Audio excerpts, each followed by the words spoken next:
A few moments later. Assalamualaikum warahmatullahi wabarakatuh. Perkenalkan, kami dari kelompok 5 akan menjelaskan tentang Thariqat Syadziliyah. Selamat datang. Dadah. Baik, saya di sini akan menjelaskan pengertian Thariqat Syadziliyah. Thariqat Syadziliyah adalah salah satu thariqat jalan spiritual atau thariqat tasawuf yang didirikan oleh Syekh Abu Hasan Asyadzili, seorang sufi besar dari Tunisia yang hidup pada abad ke-13. Thariqat ini mengajarkan pembangunan spiritual melalui zikir, lebih dari pemahamannya yang mendalam tentang Allah dan Rasulnya. Dengan tujuan untuk mencapai kedekatan dengan Tuhan, Syadziliyah adalah salah satu thariqat yang memiliki pengaruh besar di dunia Islam, terutama di wilayah Afrika Utara dan Timur Tengah. Baik, yaitu selanjutnya ciri khas Thariqat Syadziliyah antara lain Thariqat Syadziliyah mengutamakan zikir atau mengingat Allah yang dilakukan dengan penuh keikhlasan pembinaan batin melalui perenungan mendalam yang bertujuan untuk memperbaiki akhlak atau moral dan mencapai kesucian hati. Pengajaran tentang adab dan akhlak dengan menekankan sikap sabar, tawakal atau berserah diri kepada Allah dan rendah hati. Thariqat Syadziliyah terkenal dengan pengajaran tasawuf yang seimbang, tidak terlalu ekstrim dalam hal duniawi maupun spiritual. Salah satu prinsip utama dalam thariqat ini adalah pentingnya muasalah atau hubungan dengan guru. Muridnya yang membimbing muridnya untuk mencapai tujuan spiritual tersebut. Di sini saya akan menjelaskan tentang sejarah Thariqat Syadziliyah. Sejarah Thariqat Syadziliyah. Thariqat ini didirikan pada pertengahan abad ke-13 Masehi. Dianggap Thariqat Sufiyah yang utama memasukkan tasawuf ke negeri Arab. Pusatnya di Bobarid, Maroko.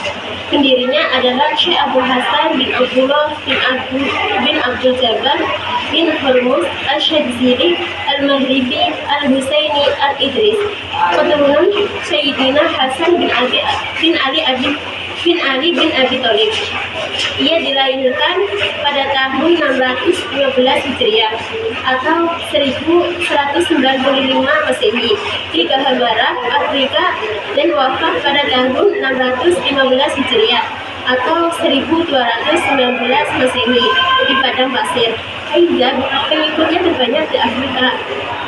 Di sini saya akan melanjutkan dari pembahasan tentang sejarah Thariqat Syadziliyah, yaitu tentang silsilah keturunannya yang merupakan keturunan ke-22 dari Nabi Muhammad SAW, yaitu dari Al-Syadzili bin Abdullah bin Abdul Jabbar bin Tamim bin Hurmuz bin Khatim bin Qushayd bin Yusuf bin Musa bin Warad bin Bakar bin Ali bin Ahmad bin Muhammad bin Isa bin Idris bin Umar bin Idris bin Abdullah bin Hasan al-Mutana bin Sayyidina Hasan bin Sayyidina Ali bin Abu Thalib wa Fatimah al-Zahra binti Rasulullah Shallallahu Alaihi Wasallam.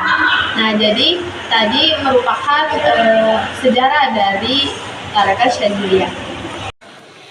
Selanjutnya ada ajaran-ajaran yang ada dalam Thariqat Syadziliyah. Di antaranya yaitu yang pertama adalah mempercayai dan meyakini semua kehendak yang diberikan oleh Tuhan, yaitu Allah Subhanahu wa taala. Kemudian yang kedua ada mempercayai dan mengikuti sunnah-sunnah nabawiyah, dan mengikutinya ini bukan hanya sekedar mengikuti, tapi juga istiqomah dalam menjalankan sunnah-sunnah yang diyakininya tersebut.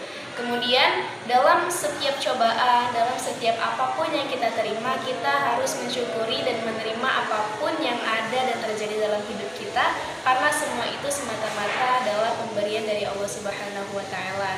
Kemudian dalam beribadah juga dalam Thariqat Syadziliyah ini mengajarkan kita untuk selalu ikhlas, yakni al-amalu li ajlillah, mengamalkan sesuatu hanya untuk Allah Subhanahu wa taala semata, bukan untuk manusia.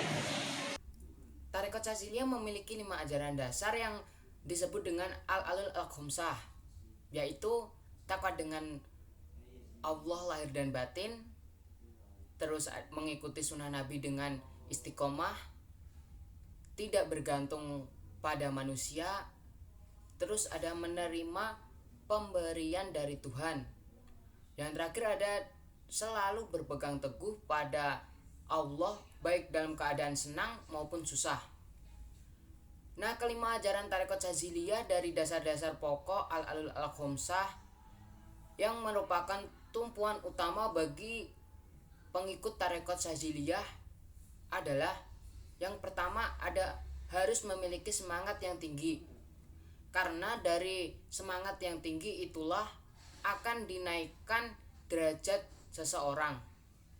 Nah, yang kedua ada berhati-hati dengan barang yang haram. Karena barang siapa yang menjaga dari barang yang haram, maka Allah akan menjaga kehormatannya. Nah, yang ketiga ada bakti sebagai hamba. Karena barang siapa yang menjaga kebaikan dan kebenaran untuk taat kepada Allah, maka tujuannya akan menuju kebesaran dan kemuliaan. Nah, yang keempat ada melakukan ibadah yang diwajibkan dengan dilakukannya dengan baik, maka hidupnya akan selalu bahagia. Nah, yang terakhir ada akan timbul rasa syukur dan akan ditambah nikmat yang lebih besar. Nah, itu dia ajaran tarekat Syadziliyah yang disebut juga dengan al-alul al-khomsah. Sekian dari saya.